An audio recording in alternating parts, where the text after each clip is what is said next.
سلام دوستا، خوش آمدین به اولین کورستان که HTML و CSS هست و در ابتدایی ترین سطح قرار دارد. اگر میخواین که وب دیولوپر شوین، بعضی چینل حتما سابسکرایب کنین تا از هیچ ویدیوش پس نمانین. به خاطر شروع این کورس شما نیاز به داشتن معلومات قبلی ندارید، نه هم باید شما حتما کامپیوتر ساینس و دیگر رشته‌های مربوطه را خوانده باشین. کافی است که شما به شدت علاقه‌مندی داشته باشین و یک لپتاپ با امکانات بالا یا متوسط داشته باشین. او امکانات 8 GB رم، پروسسور کور i5، گرافیک کارت، 256 GB حافظه و سافتویر VS کد یا کد ادیتر به اون اینستال داشته باشین و همچنان اینترنت کانکشن داشته باشین. تمام این ویدیوها به پلیلیست مربوطه اپلود میشه و این ویدیو به اشخاص می باشه که در مورد وب دیولپمنت چیزی نمیدانن و کاملا تازه آغاز کردن. هر سوالی که داشتین فراموش نکنین که در قسمت کامنت نوشته کنین و همچنان نوشته کنین که از کجا این صنف تعقیب میکنین. ما بر علاوه که سوال شما را جواب میتونم، در ضمن میتونم بفهمم که شما به کدام سطح قرار دارین، از کجای صنفا را تعقیب میکنین تا ما متد درسی خود مطابق به سطح آموزی شما تغییر بدم تا زودتر یاد بگیرین و بهتر یاد بگیرین. اشخاصی که این بخش کار میکنن هم این ویدیو را ببینن، چون اول شاید ساده باشه، ما به شدت پیش میریم، تولز ها و متد های جدیدی را قرار است یاد بگیریم. حال شروع میکنیم به یک سوال مهم که پیش از اینکه وبسایت دیولپمنت شروع کنین باید اول بفهمین که یک وبسایت چی هست و چطور کار میکنه. طور مثال یک کلاینت که کامپیوتر داره، در براوزر خود که فایرفاکس می باشه و کروم می باشه و دیگه انواع وب براوزرها، به URL از او یا آدرس باری از او یک آدرس نوشته میکنه که میخواد او را دسترسی پیدا کنه. طور مثال قرار است google.com دسترسی پیدا کنه، او را به URL براوزر خود نوشته میکنه و انتر میکنه. وقتی که انتر شد، آدرس از براوزر از آدرس بار به سرور انتقال پیدا میکنه. سرور که از IP آدرس تشکیل شده و در بک‌اند پروگرامینگ به او صورت گرفته، میبینه که آیا این یوزر پیج را که از ما درخواست کرده دارم یا نه. اگر داشت با یک نمبر 200 اوکی ایره روان میکنه. پس به یوزر، وقتی به یوزر روان شد، روی صفحه براوزر به نمایش گذاشته میشه. یک وب پیج از طریق یوزر به سرور روان میشه و سرور او را چک میکنه که داره یا نه، پس دوباره به کلاینت روان میکنه. وب دیولپمنت چی است؟ هنر یا علم ساخت وبسایت یا وب اپلیکیشن توسط لسان‌های پروگرام نویسی و نگهداری آنها و استفاده آنها از طریق اینترنت وب دیولپمنت میگن که به 3 بخش تقسیم شده. فرانت اند دیولپمنت که شامل بخش های HTML، CSS، جاوا اسکریپت می باشه که این 3 تکنولوژی بیشتر استفاده میشه به این بخش. و بک اند دیولپمنت می باشه که دیتابیس در بر داره، به این بخش دیتابیس استفاده میشه، سرورها استفاده میشه، اپلیکیشن لاجیک به این بخش شامل می باشه و لسان های پروگرام نویسی مثل پایتون، PHP و روبی. فول استک دیولپمنت می باشه که به این بخش هر دو را در بر داره، یعنی باید شخصی که فول استک وب دیولپمنت میخوانه باید هم فرانت اند دیولپمنت تا بفهمه و هم بک اند دیولپمنت تا بفهمه، یعنی موضوعات یا تکنولوژی ها و لسان هایی که در روی صفحه را زیبا میسازه کار میشه اونها را بفهمه و همچنان بک اند تا بفهمه. موضوع اصلی که HTML است، یعنی Hypertext Markup Language. HTML چی هست؟ دیتا را روی صفحه وب پیج ما نشان میدیم توسط HTML، مثل ایمیج، تکست، فارمز و غیره. HTML لسان پروگرام نویسی یا پروگرامینگ لنگویج نیست. استراکچر بندی وب پیج ما را توسط تگ ها انجام میده، یعنی شامل تگ ها می باشه که توسط از این تگ ها ما استراکچر بندی یا اسکلت صفحه وب خود جور میکنیم. یعنی گفته میتونیم که HTML بکبون وب پیج ماست یا ستون فقرات وب پیج ماست. که اگر HTML نباشه ما CSS نمیتونیم استفاده کنیم، جاوا اسکریپت نمیتونیم استفاده کنیم و هم هیچ نمیتونیم پیش بریم. یعنی ستون و فقرات وب پیج ما از HTML مانده میشه. HTML نو که میخواییم شروع کنیم، تمام استرکچرش از دو بخش مهم در بر داره که بادی و هید می باشه. بادی قسمت کودی که قابل دید است، یعنی تغییرات روی صفحه میاره به نمایش میمانه روی بادی، در قسمت بادی یا تگ بادی نوشته میشه و معلوماتی که شامل لینک ها می باشه، تایتل می باشه و لینک یک پیج دیگه می باشه، لینک یک وبسایت دیگه می باشه که می خواهیم داخل وبسایت خود علاوه کنیم، اینا معمولا در داخل تگ هید نوشته میشه. HTML اما استرکچر یا اسکلت یا ساختار وب پیج ماست. توسط CSS ما استایل میدیم که قرار است رو به مفصل بخوانیم. حال فقط یک اشاره میکنم.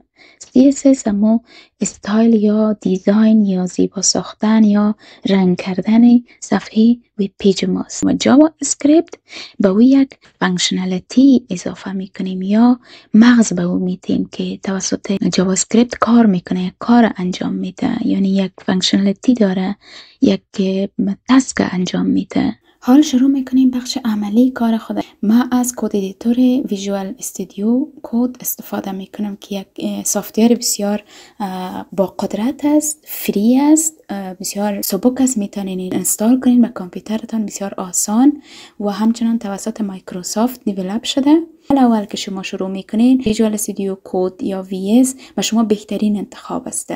خب ما حال کد ادیتور خود انتخاب میکنم، باز میکنم، طرف دست چپ هاپ مینو قرار داره، از اینجا به یک قسمت اکستنشن ها قرار داره. اکستنشن ها ما باز براتون تشریح میکنم که چی است. بر فعلا اما قدر بفهمین که به بعض موارد خاص ما را کمک میکنه. ما لایف سرور اینستال کردم از اینجا و که یک اکستنشن است که به جریان کدینگ میتونیم لایف کد خود ببینیم که چی کار میکنه. و از این قسمت میتونیم که فایل های خود باز کنیم. از اینجا هم میتونیم از قسمت فایل که اوپن فایل کنیم، فایل که داریم داخل کامپیوتر باز کنیم و از قسمت به اینجا هم آلریدی موجود است میتونیم اوپن فولدر بگوییم، فایل باز کنیم. مثلا فایلی که داخل کامپیوتر موجود است، از اینجا من یک فایل میسازم، یک فولدر به نام HTML و CSS، یک فایل میسازم و میتونم که ایره فایلی که روی دسکتاپ دارم از این قسمت من ایره اوپن کنم. روی دسکتاپ قرار داره فایلی که امیال تازه کریت کردیم.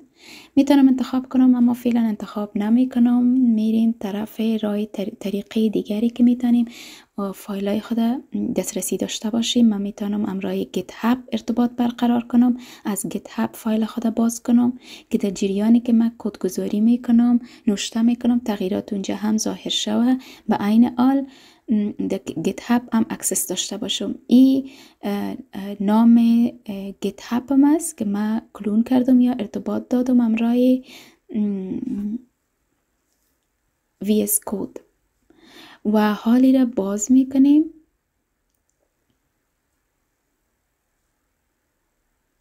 در این قسمت ما یک فایل، یک تکست فایل میمانم و با اکستنشن HTML. از این قسمت هم میتونیم باز کنیم اما اینجا به ما آسان است، سر راه است. میتونیم از اینجا یک فایل بسازیم، index.html فایل میسازیم. فایل که ساخته شد در این قسمت با علامه اکسکلمیشن ما همراه با شفت استرکچر اصلی عمده HTML میمانم که داخل از او کد گذاری میکنیم. ببینید اینجا وقت عکسش گذاشتم، علامه اکسکلمیشن یا ندایه همراه با شفت. اینجا او را پرس کنیم یا انتر کنیم، استرکچر اصلی نیاز نداریم که قسمتش تایپ کنیم و داخل تگ ها میتونیم کدگذاری کنیم. در اینجا تگ داک تایپ است که نو یا ورژن HTML به براوزر معرفی میکنه و همچنان لنگویجش اینجا معرفی میکنه. HTML لنگویج همون تگ لنگویج است و از تگ های عمده دیگه است که اینجا که داخل از او ما هید داریم که بسته شده باز شده HTML است که تگ اصلی است که داخل ازی یعنی تمام تگ ها را در بر داره. تگ هید است که باز شده اینجا بسته شده داخل ازی میتا تگ هاست و بادی است باز شده و بسته شده داخل هید میتا تگ ها می باشه. این میتا تگ ها معلومات اضافی در مورد کد ما می باشه که به براوزر میته در روی صفحه نمایش داده نمیشه، فقط به خاطر انفارمیشن براوزر است. و در اینجا مثلا در مورد آتور، پورت و دیگر انفارمیشن و نمایش معلومات ما در روی صفحه از بادی شروع میشه. ما یک تگ پاراگراف میخوایم نوشته کنم. My first HTML page و میخوایم میره من لایف ببینم که آیا چیزی که نوشته میکنم معمول از نوشته میشه. به این خاطر من توسط اکستنشن لایف سرور که انستال کردم میره رن میکنم. هر دو صفحه خود پهلویی هم قرار میتون که به عین زمان هر دویش بتانیم مشاهده کنیم. کد خود اینجا لایف دیده بتانیم. میبینیم که تایتل که داخل هید نوشته میشه به قسمت پیج ما تایتل نامش آمده اینجا داکومنت، چیزی که به تایتل است پیج ما داکومنت نامگذاری شده و آدرس سرور ما یا لوکال سرور ما در اینجا آمده که 127.0.0.1 می باشه. در قسمت چون توسط لایف سرور رن کردیم، اما اگر توسط لوکال از روی دسکتاپ ایره رن کنیم از این قسمت ایره اندکس کلیک کنیم، هم را با براوزر رن کنیم، میبینیم که آدرس دسکتاپ ما اینجا به روی URL می آید. به خاطر که ما ایره از روی صفحه دسکتاپ بخواد رن کردیم، نه از روی سرور، نه توسط سرور. پس میریم روی VS Code. به این قسمت دوباره ما میخوایم که تایتل تغییر بدم. My HTML page میمانم. ببینیم که به عین زمان نام پیج ما همچنان تغییر کرد. چون که لایف سرور است ما به عین زمان میتونیم که تغییرات ببینیم. ببینید دوستان، من سافتیار ویس کد از سر باز کردم، بسیار پاک. قرار است که در این فایل، در این کاری که حالا میخوایم انجام بدیم، تمام کدهای اضافی که فعلا در کار ما نیست، شما بسیار اکستریملی بیسیک هستین. ما میخوایم تمام کدهای اضافی که کار ما نیست او طرف کنم، تنها 3 تگ یا عمود تگ های مهم HTML کار کنم که بدون از او امکان ندارم را با HTML ما پیش بریم. فقط همون فایل را باز کردم که قرار است که در داخل از او کار کنیم. فایل ما در داخل روی دسکتاپ قرار داره. VS Code چطور انستال میکنین لینکش هم در دسکریپشن میمانم. در این قسمت فولدر HTML در CSS باز کردم، روش که میگیرم پتنشان میته، یعنی فولدر ما به کجا موقعیت داره. موقعیت ما دسکتاپ است که پتن مکمل نشان میته. در داخل از این فولدر 2 پیکچر داره. این 2 پیکچر را قرار است که در کد خود استفاده کنیم. حالا میرم یک فایل ایجاد میکنم به نام index.html. فایل خود دیدیم که از کجا ما ایجاد کردم، index.html. و حال داخل از این index.html یعنی فایل چون HTML است با اکستنشن .html جور میکنیم و حال ما تگ های مهم جایگذاری میکنم، یعنی عمود تگ هایی که بدون از HTML امکان نداره پیش بره. ما از کد های اضافی میتا و دیگه تگ ها و انفارمیشن معلومات اضافه فعلا دوری میکنیم، به خاطر شما بسیار بگینر هستین و قرار است که همه گیره یاد بگیرین. شما دل جمع باشین. HTML head بادی، HTML باز شد بسته شد، هید باز شد بسته شد و بادی همچنان. داخل هید چی میآید؟ لینک ها میآید. همه آن لینک ها در داخل هید میآید. در داخل هید فقط لینک ها و ریلیشنشیپ ها میآید. داخل بادی کد ها میآید، کد هایی که قابل دید باشه، یعنی هر آن تغییراتی که روی صفحه میآید روی در داخل بادی نوشته میشه. کد های قابل دید در داخل بادی نوشته میشه و همچنان تایتل و لینک ها در داخل هید نوشته میشه. ببینید HTML تگ باز شد بسته شد که همه گیره در بر داره. اول نوشته میشه در داخل HTML تگ هید نوشته میشه که باز میشه بسته میشه و بعد از او در داخل می HTML بادی نوشته میشه که باز میشه بسته میشه. HTML از این قسمت تا این قسمت قرار داره. ببینین ما حال همه رو دیلیت کردم. میخوایم یک کد گذاری کنیم، شروع کنیم در داخل HTML. هید تایتل ما گفتم میایه. حالا تایتل میمانیم، نام پیج خودم میمانیم. نام پیج ما چی است؟ my first page. یک پیج دلخواه. ما میخوایم رن کنم برای اوپن لایف سرور و نمیخوایم رایت کلیک کنم سرش لایف سرور اوپن کنم. من شارتکت کنترل شیفت پی استفاده میکنم. لایف سرور باز میکنم. وقت باز شد در این قسمت اگه میخواین کنسل کنین کنترل سی میکنین. اگه نمیخواین کنسل کنین اینجا یک آدرس است، آدرس لوکال سرور است. این آدرس رویش کنترل میگیرین، کلیک میکنین، این ما را به لوکال سرور دایرکت میکنه. لوکال سرور همین کد ما را لایف رن میکنه. ما در این قسمت منال میخوایم تغییرات روی پیج بیارم. ببینین ما تایتل روی پیج دیده میشه. در این قسمت my first page دیده شد و کدی را که قرار است که دیده شود و تغییراتی که روی پیج بیامده در قسمت بعدی نوشته میکنم. حالا ما یک پاراگراف باز میکنم. تگ پاراگراف با پی نوشته میشه، باز میشه، بسته میشه.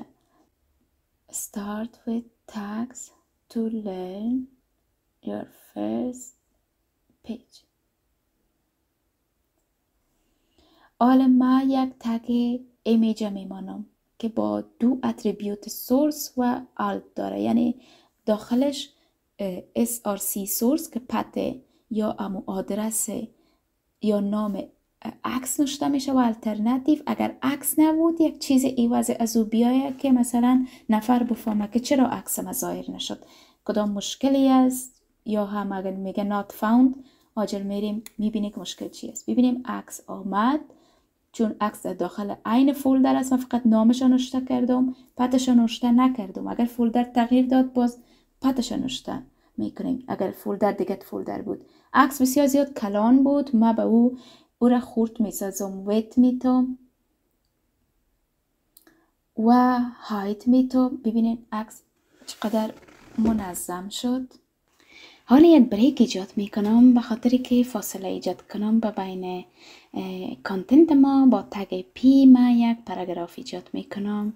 یک پاراگراف HTML and CSS for course نام میتم و به خاطر از اینکه ما به شما تگ emphasize کردن یا استرانگ کردن یک قسمتی از تکس یاد بتم. چرا؟ به خاطر بعضی اوقات ما بعض تکس ها را یک قسمتش به قسم emphasize یا مهم نشان میدیم.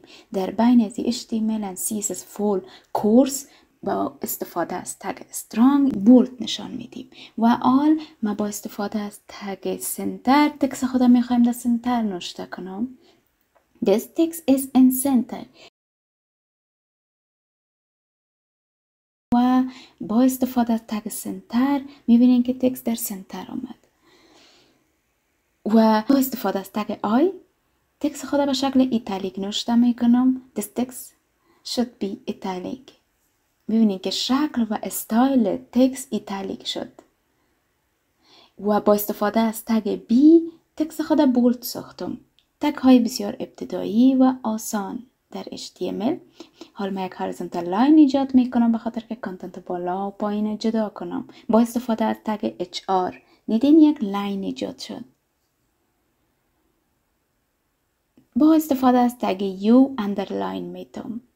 یک کلمه نوشته میکنیم طور مثال اندرلاین و در داخل تگ U اندرلاین ایجاد شد. حال من کامنت کار میکنم به شما. کامنت یک نظریه می باشه که معلومات در مورد کد خود میتوانید تصادف از اون نوشته کنیم.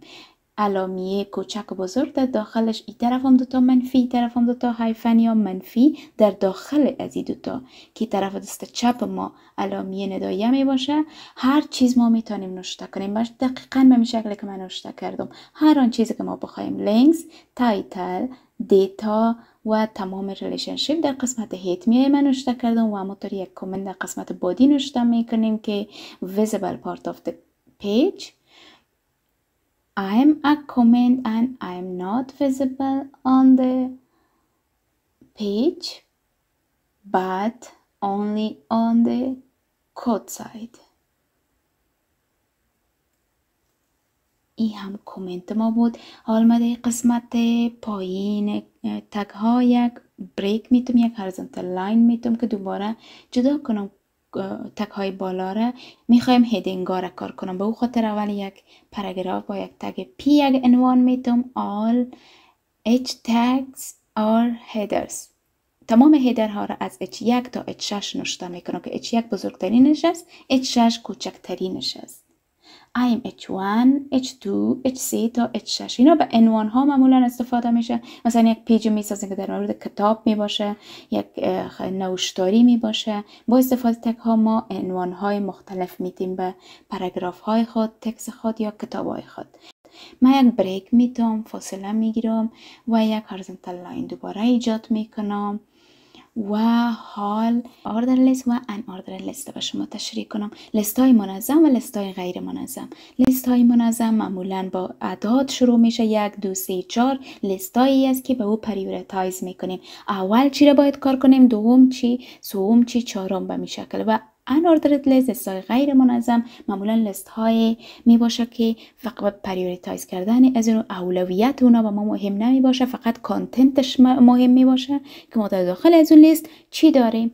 من اوردر لیست به شما نشان میتم، 1 2 3 به این شکل می باشه و ان اوردر لیست فقط یک دات می باشه. یعنی خودش وقتی این تگ نوشته کنیم به این شکل با نقاط بر ما مواد داخل لیست نوشته میکنه. اوردر لیست منظم و غیر منظم می باشه. خب من ایره پاک میکنم و حالا به شما استرکچری از این تگ نشان میدم که اوردر لیست یا OL چی رقم کار میشه. با استفاده از تگ OL باز میکنیم و میفهمیم که وقتی که یک لیست داشتیم حتما در داخل لیست ما چیز نوشته می باشه. همو مواد یا همو اشیای داخل لیست ما به نام LI یاد میشه یا لیست آیتم. لیست آیتم برابر به آیتم های داخل لیست باز میشه و هر کدامش دوباره بسته میشه. LI باز شد LI بسته میشه یا لیست آیتم باز شد لیست آیتم بسته میشه و همین شکل لیست آیتم باز شد و لیست آیتم آخری ما بسته میشه و OL با آخر بسته میشه. این هست استرکچر OL. unordered list هم دقیقاً به می شکل می باشه، اما عوض O ما U اضافه میکنیم میشه unordered list. بسیار ساده است نه؟ و داخلش هر آنچه که میآید دقیقاً مثل اوردر لیست می باشه، به خاطر که هر دو لیست ها حتما که داخلش آیتم دارن نه، پس آیتم ها بردوش یکی می باشه. یعنی به مقدار آیتم ما LI میدیم. حال من ایره به کد و شما عملا کار میکنم. OL که لیست منظم ما می باشه، توسط لیست آیتم تگ های LI باز کرده و به لسان های پروگرام‌نویسی مثلا پایتون، جاوا اسکریپت و تگ دیگر به نام HTML و تگ دیگر به خاطر CSS باز میکنم و یک تگ دیگر هم که کمی بهتر شوه C# باز میکنم. ببینیم که تگ های ما، لیست ما امرا با لسان های پروگرام‌نویسی آمد و شماره گذاری شده و UL به شما کار میکنم که غیر منظم است، با تگ های LI همچنان باز میشه و اینا به ما مهم نیست که اولویت داده شده باشه، فقط تی، کافی، میلک، شوگر، واتر اضافه میکنیم و میبینیم به شکل دات اضافه شد. بسیار آسان است نه؟ و یک بریک میتیم ولی یک هورایزونتال لاین باز میکنیم به خاطر که تگ ها را منظم کنیم، از هم جدا کنیم، هر بخش گدوت نشه. حال میریم به خب اینا همه چیزای ضروری کار شد. حالا من میخوایم که یک پیج جور کنم. چرا؟ به خاطر که این پیج خودت داخل پیج index.html کانکشن بتم، ارتباط بتم که با هم کار کنن. چرا؟ به خاطر یک وبسایت حتما پیج های زیاده دارنی.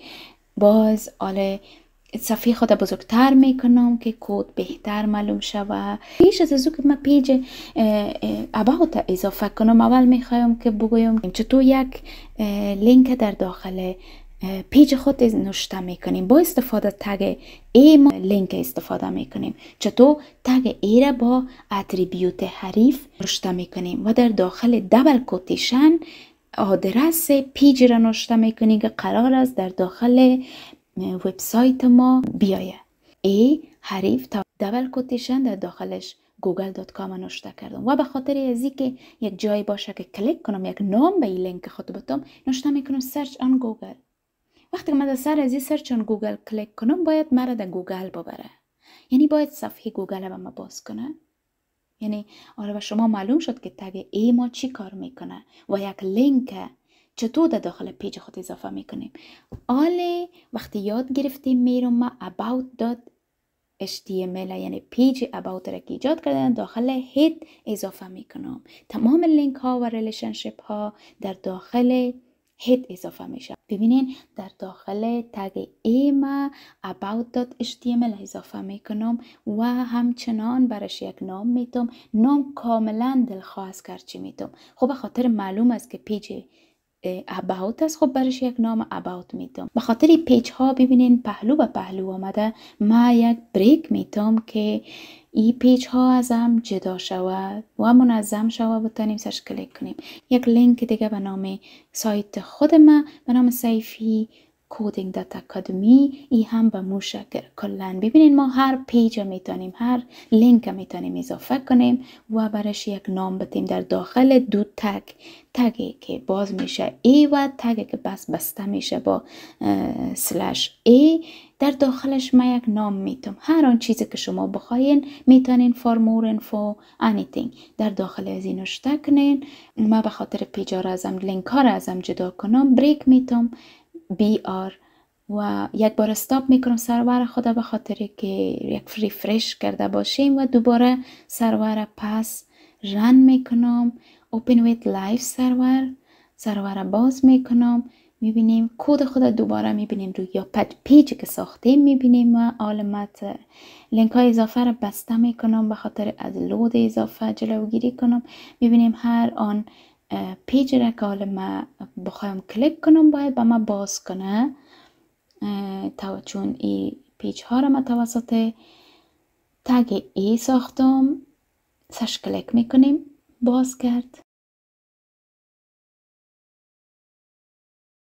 و about لیست های منظم و غیر منظم کار کردیم. هیدر ها را کار کردیم. پیج گوگل اماتور لینک ها کار کرد. خب ما تگ های مهم و ضروری و شما فعلا کار کردم. صنف ادامه داره. قرار است که ادوانس شویم و تگ پی را کار کردیم و استرانگ کار کردیم. سنتر و همچنان پیج ها و کومنت ها را کار کردیم. لینک ها را کار کردیم و ایمیج کار کردیم. حال ما در این قسمت یک چیز دیگر را میخوایم و شما یاد بتون در قسمت راست که پیج ما سرش رایت کلیک کنین در قسمت اسپکت بیاین. شما در اینجا کد را که در داخل در بک‌گراند کد را که ما نوشته کردیم اینجا شما میتونین مشاهده کنین. ببینید شما در سر هر کد که کلیک کنین نشان میده توسط رنگ های آبی و زرد که این کد چی کار کرده و در کجا موقعیت داره. این پرکتیک که شما انجام بدید بسیار دقیق و خوب میفهمین که این کد چی کار کرده. یعنی بسیار دقیق شما به مفهوم هر سطری از کد میفهمین. در اینجا ما موقتا میخوایم یکی از تگ ها را تغییر بدم. ببینید تگ H ساختم و اینجا ما میتونیم موقتا هر تگی را که به صورت دلخواه خود بخواین تغییر بدیم و پیج که ریفرش کنیم پس به حالت اولی برمیگرده. پیج ما به خاطر موقتا تغییر کرده. در اینجا هر باری که شما کد میکنین لطفا در قسمت رایت کلیک در روی پیج برین کد میتونین کد را نوشته کردیم اونجا ببینین و روی هر کدام کلیک کنین بهتر میرین در عمق دیزاین یا استرکچر پیجتان.